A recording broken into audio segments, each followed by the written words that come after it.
লাদাখের ভয়াবহ আন্দোলন নিয়ে এবার সরাসরি প্রেস কনফারেন্স করা হলো পুলিশের পক্ষ থেকে। কাল থেকেই আন্তর্জাতিক স্তরে এক বিতর্ক শুরু হয়েছে, কারণ লাদাখের এই ঘটনার পর ভারত সরকার সোনাম ওয়াংচুককে গ্রেফতার করেছে এনএসএর আইনে, অর্থাৎ ন্যাশনাল সিকিউরিটির আইনে কিন্তু সোনাম ওয়াংচুককে গ্রেফতার করা হয়েছিল। এবং সে বিষয়ে আমি একটি প্রতিবেদন কালকে প্রকাশ করেছি, যেখানে তাকে প্রায় বহু দূরে গিয়ে যোধপুর জেলে কিন্তু বর্তমানে রাখা হয়েছে।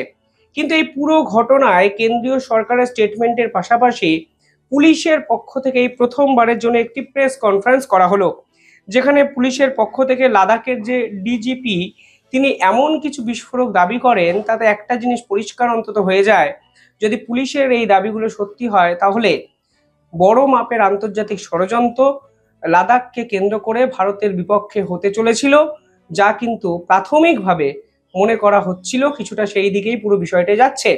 কিন্তু দেখুন, একটি ব্যক্তিকে বা একজন ব্যক্তিকে গ্রেফতার করা মানেই, অভিযুক্ত মানেই সেই ব্যক্তি যে দোষী প্রমাণিত হয়ে গেল, সেটা আমি বিশ্বাস করি না।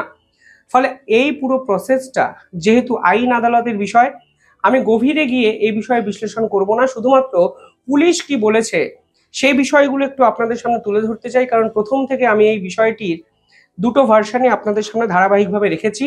শেষ কথা আপনারা বলবেন, আপনারা যেটা বিশ্বাস করবেন সেটাই দিনের শেষে কতটা ঠিক কতটা ভুল আপনারা আইন আদালতের সঙ্গে ম্যাচ করে নিজেরাও দেখতে পারেন। কালকে পুলিশের পক্ষ থেকে কি বলা হয়েছে? পুলিশের পক্ষ থেকে বলা হয়েছে, লাদাখের মতো শান্তিপ্রিয় একটি জায়গায় যে আন্দোলন হয়েছে তা ইতিহাসে কখনো হয়নি। এবং পুলিশ পরিষ্কার বলছেন, এই যে পার্টিকুলার সোনাম ওয়াংচুক, তিনি বাংলাদেশের প্রসঙ্গ টেনে, তিনি নেপালের প্রসঙ্গ টেনে একাধিক সময় প্রভোকেটিভ স্পিচ দিয়েছেন। শুধুমাত্র প্রভোকেটিভ স্পিচ দিয়েছেন তা নয়, এখানে পুলিশ পরিষ্কার দাবি করেছেন এই ব্যক্তি এমন একজন ব্যক্তির সঙ্গে টাচে থাকতেন যার পিওআই অর্থাৎ পার্সন অফ ইন্টারেস্ট পাকিস্তানকে কেন্দ্র করেছিল, এবং তিনি নাকি পাকিস্তানি। শুনলে চমকে যেতে হয়, ভারতের মাটিতে যিনি অ্যাক্টিভিস্ট নামে পরিচিত, তিনি পাকিস্তানি এক দালাল, কোট আনকোট দালালের সঙ্গে নিয়মিত যোগাযোগ রাখছিলেন, যা অন্তত লাদাখের ডিজিপি কালকে প্রেস কনফারেন্স করে প্রকাশ্যে বলেছে। আমি রিপোর্ট দেখাচ্ছি, বাকিটা আপনারা বলবেন। কিন্তু যদি এ কথা সত্যি হয়, দেখুন এখানে পরিষ্কারভাবে পুলিশ বলেছেন যে ইতিহাসে প্রথমবারের জন্য লাদাখ অশান্ত হয়েছে। কিন্তু সব থেকে ইম্পর্টেন্ট বিষয় হলো, আমরা এই সোনাম ওয়াংচুককে গ্রেফতারের আগেও এমন একজনকে গ্রেফতার করেছিলাম যার সরাসরি পাকিস্তান যোগ স্পষ্ট ছিল, এবং তিনি নাকি person of interest from Pakistan, এবং নিয়মিত সোনাম ওয়াংচুককে নিয়ে যে রিপোর্ট তিনি নাকি পাকিস্তানে পাঠাতেন। এবং তিনি এটাও বলেছেন, এই মুহূর্তে যে আন্দোলন হয়েছিল সে আন্দোলন নাকি বহু নেপালি নেপালি যারা নাগরিক তাদেরও হদিশ মিলেছে। অর্থাৎ কালকে পুলিশের পক্ষ থেকে বুঝিয়ে দেওয়া হয়েছে এটা ভারতের বিপক্ষে এক বৃহত্তম ষড়যন্ত্র ছিল, এবং এই ষড়যন্ত্রকে ভেস্তে দিয়েছে লাদাখের পুলিশ। কমেন্টে অনেকেই জিজ্ঞাসা করেন যে ইনকাম কিভাবে বাড়ানো সম্ভব। এর জন্য আজকে আপনাদের সঙ্গে এক সুন্দর অ্যাপের পরিচয় করিয়ে দিচ্ছি। মার্কেটউলফ একটি সেবি রেজিস্টার্ড অ্যাপ, যার ব্যবহার ভারতে অত্যন্ত দ্রুত গতিতে বৃদ্ধি পাচ্ছে। এরপর আপনাদের দেখাচ্ছি এই অ্যাপ ঠিক কিভাবে আপনারা ব্যবহার করতে পারেন। প্রথমেই পিন দিয়ে এই অ্যাপে আমরা লগ ইন করলাম। এরপর এখানে ফলো ট্রেন্ডস অপশানে ক্লিক করলাম। বাজারে চলছে প্রফিটেবল ট্রেন্ডস এখানে দেখা যাবে, যেগুলো একটা ক্লিকেই আপনারা ফলো করতে পারেন।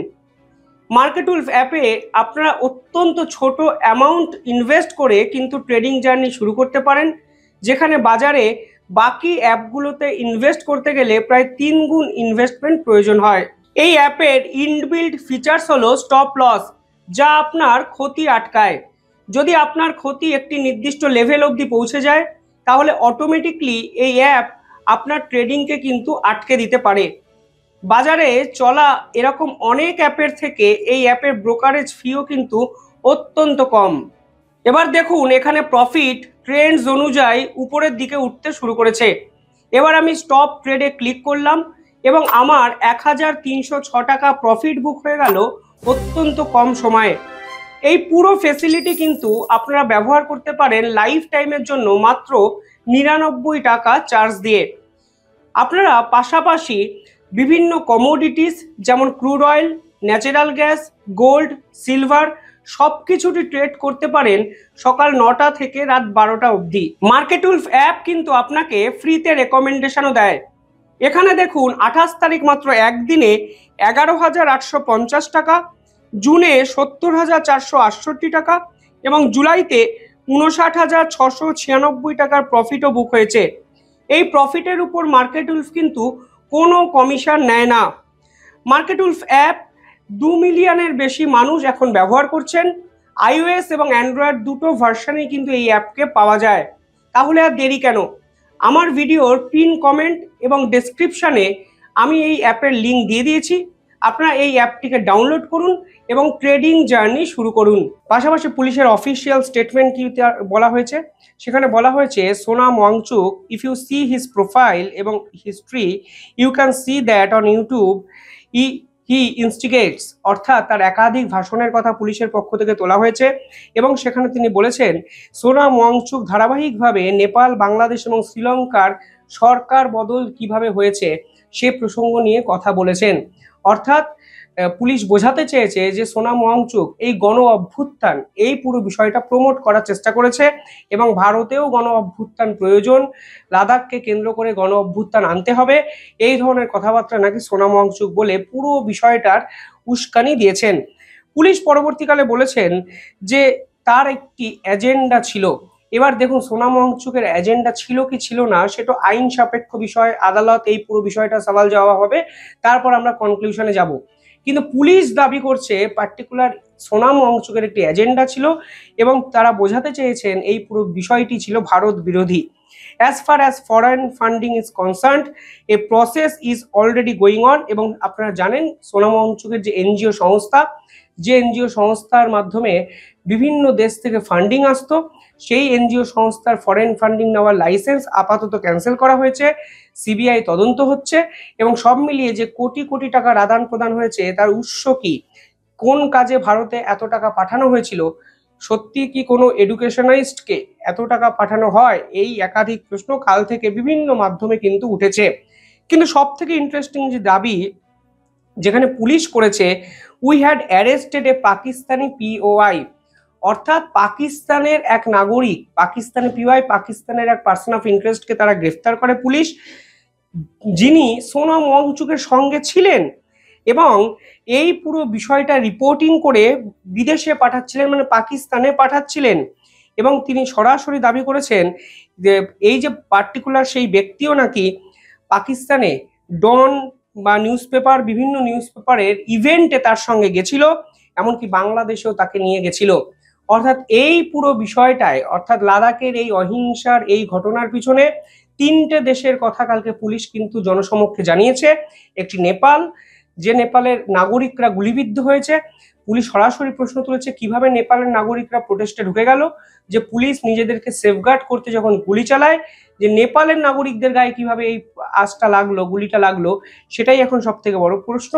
পাশাপাশি পাকিস্তানের লিঙ্ক পাওয়া গেছে সরাসরি এবং এই পাকিস্তানি ব্যক্তির সঙ্গে সোনাম ওয়াংচুক বাংলাদেশেও গেছিলেন, তা কিন্তু পুলিশের পক্ষ থেকে বলা হয়েছে এবং পুলিশ নিজেও বলেছেন এই পুরো বিষয়টাই সোনাম ওয়াংচুকের উপরে বড়সড় প্রশ্নচিহ্ন তুলে দিয়েছে এবং on this different agency whose job it is আর ইনভেস্টিগেশন, মানে ইনভেস্টিগেটিং এর পুরো বিষয়টি হচ্ছে।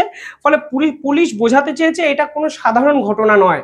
আমি সহজভাবে যদি আপনাদের বোঝাই, পাশাপাশি পুলিশ এটাও বলেছেন যখন প্রথম দিন আমাদের গুলিতে ইনজোর্ড হয়, যখন আমরা গুলি চালাই তখন দেখা যায় বহু নেপালিস নাগরিক ইনজোর্ড হয়েছিল বুলেট ইঞ্জুরির সঙ্গে এবং তাদের মধ্যে 2-3 জন এখন হসপিটালে ভর্তি। পাশাপাশি তারপরে পুলিশ বিভিন্ন ভেরিফিকেশন চালু করে এবং দেখা যায় 3 থেকে 4 জন এরকম নেপালি আরও ব্যক্তিকে খুঁজে পাওয়া যায় যারা এই প্রোটেস্টের মধ্যে ঢুকেছিল।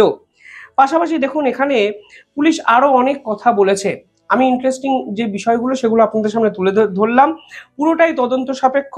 এবং এই মুহূর্তে দেখুন যেটা পুলিশের পক্ষ থেকে দাবি হয়েছে, সেটা বলা হচ্ছে এই যে হাঙ্গার স্ট্রাইক করা হয়েছিল ওয়াংচুকের এই লাদাখের একটি নির্দিষ্ট জায়গায়, সেখানে 5,000 থেকে 6,000 ব্যক্তি হঠাৎ করে কিন্তু হঠাৎ করে একটা তাকে ঘিরে ধরে একটা জড়ো হতে শুরু করে এবং পাশাপাশি ওই হাঙ্গার স্ট্রাইকের ওই জায়গা থেকে কিছু জন কিন্তু এই পুরো বিষয়টা হিংস্রতার মানে দিকে নিয়ে যায়। অর্থাৎ পুলিশ বোঝাতে চেয়েছে ভিড়ের মধ্যে এমন কেউ লুকিয়েছিল যারা প্রথম থেকেই প্ল্যানিং করে এই পুরো বিষয়টিকে হিংস্রতার পথে চালিত করে। এবং আপনারা জানেন বিজেপির পার্টি অফিসে আগুন ধরিয়ে দেওয়া শুধু নয়, পুলিশের গাড়ি ভাঙচুর, পুলিশের উপর মারধর, বিভিন্ন ক্ষেত্রে দাঙ্গা লাগানোর মতো এক পরিস্থিতি লাদাখে কিন্তু তৈরি হয়েছিল এবং সরকারি দপ্তরে আগুন লাগানো, ফলে অনেক এমন কিছু হয় যা লাদাখের হিস্ট্রিতে এর আগে হয়নি। পাশাপাশি এখানে পুলিশের পক্ষ থেকেও আরো অনেক কথা বলা হয়েছে সিআরপিএফ জওয়ানকে মারা হয়েছে, যিনি এখন হসপিটালে ভর্তি। 4 জন সিআরপিএফ জওয়ান এই পুরো বিষয়টার মধ্যে জড়িয়ে পড়েন এবং কঠিন এক অবস্থার মধ্যে পড়েন।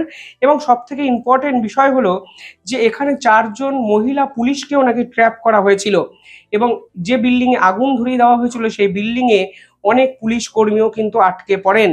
এবং পাশাপাশি পুলিশ বোঝাতে চাইছে যে পুলিশের বিল্ডিং আগুন ধরিয়ে দেওয়া মানে এই আন্দোলনটা ঠিক কোন দিকে চালিত হচ্ছিল সেটাও কিন্তু মাথায় রাখতে হবে। পাশাপাশি দেখুন, প্রথমত সেনাবাহিনীর উপর আক্রমণ, এই ঘটনার আমি তীব্র বিরোধিতা করি। আমি যে দলের সমর্থক হই না কেন, আমাদের সেনারা হলো আমাদের গর্ব, আমাদের সেনারা আছেন বলে আমরা এখনো সুরক্ষিত আছি। ফলে আমি সেনাদের উপরে ঝাঁপিয়ে পড়বো, আমার দৃঢ় বিশ্বাস কোনো ভারতীয় এটা করতে পারবে না। কোনো ভারতীয় সেনাবাহিনীকে আক্রমণ করতে পারবে না, কারণ সেনা জওয়ানকে মানে সেনাবাহিনীর সদস্যদের আমরা সম্মান করি, আমরা শ্রদ্ধা করি, তাদের লড়াইকে আমরা নিজেদের লড়াই হিসাবে এক এক সময় গণ্য করি। সেই সেনাবাহিনীর সদস্যরা ইনজোর্ড হয়েছেন, সেই স্টেটমেন্ট কালকে পুলিশের পক্ষ থেকে দেওয়া হয়েছে।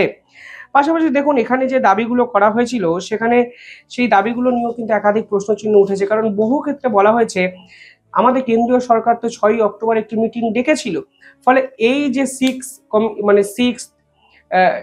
যদি বলা হয় তফসিলি আইনের আন্ডারে লাদাখকে আনতে হবে কিংবা লাদাখকে একটি স্বশাসিত রাজ্য ঘোষণা করতে হবে, এই পুরো বিষয়গুলো নিয়ে তো আলোচনা হতে পারত। কিন্তু আলোচনা করার প্রবণতা তৈরি হওয়া সত্ত্বেও কেন এই পুরো বিষয়টা হিংস্রতার দিকে চলে গেল, সেই প্রশ্ন কিন্তু বারবার উঠছে। এবং তারই সপক্ষে যুক্তি দিতে গিয়ে আজকে পুলিশের পক্ষ থেকে পরিষ্কার বুঝিয়ে দেওয়া হয়েছে যে এই পুরো বিষয়টা এক আন্তর্জাতিক ষড়যন্ত্র হওয়ারও একটা প্রবণতা আছে এবং পুরোটাই তদন্ত সাপেক্ষ। কিন্তু যেখানে পাকিস্তান, বাংলাদেশ এবং নেপালের যোগ স্পষ্ট করা হচ্ছে পুলিশের পক্ষ থেকে, সেখানে একটা জিনিস কিন্তু প্রশ্নচিহ্নের মধ্যে উঠবেই আজ, যে ভারতকে কেন্দ্র করে কারা, কোন আন্তর্জাতিক শক্তি, ডিপ স্টেট নাকি অন্য কেউ বড়সড় পরিকল্পনা করছে। যাই হোক, প্রশ্ন আমিও রাখলাম, শুধু রিপোর্টগুলো আপনাদের সামনে দেখালাম, কোনো কনক্লুশন আমি টানিনি, টানতেও চাইছি না, আপনারাও টানবেন না। এখন পুরো বিষয়টা তদন্ত সাপেক্ষ, কিন্তু একটা জিনিসে সকলে সজাগ হয়ে যান, ভারতকে কেন্দ্র করে কোনো বড়সড় চক্রান্ত আন্তর্জাতিক স্তরে হচ্ছে। সেটা যদি হয়, আমাদের দায়িত্ব হলো আমাদের দেশকে শক্তিশালীভাবে শান্তি শৃঙ্খলা বজায় রেখে আমাদের দেশের সার্বভৌমত্ব, শৃঙ্খলা, আইন সমস্ত কিছু যেন ধরে রাখা যায়। ভারতকে ভাঙার ক্ষমতা কারোর নেই, ভারতীয়রাই যেন সেটাকে বারবার প্রমাণ করে দেয়। এই বিশ্বাস ভারতীয়দের প্রতি, আপনাদের প্রতি আমার আছে, সকলের এই বিশ্বাস আছে বলে আমি জানি। যাই হোক, কমেন্টে জানাবেন আপনারা কিভাবে দেখছেন পুরো বিষয়টি। আর মার্কেটউলফ অ্যাপ ব্যবহার করা অত্যন্ত সহজ। আপনারা এই মার্কেটউলফ অ্যাপ iOS এবং অ্যান্ড্রয়েড 2 ভার্সানই ব্যবহার করতে পারেন। 2 মিলিয়ন মানুষ অলরেডি এই অ্যাপকে ব্যবহার করছেন, তাই আর দেরি করবেন না।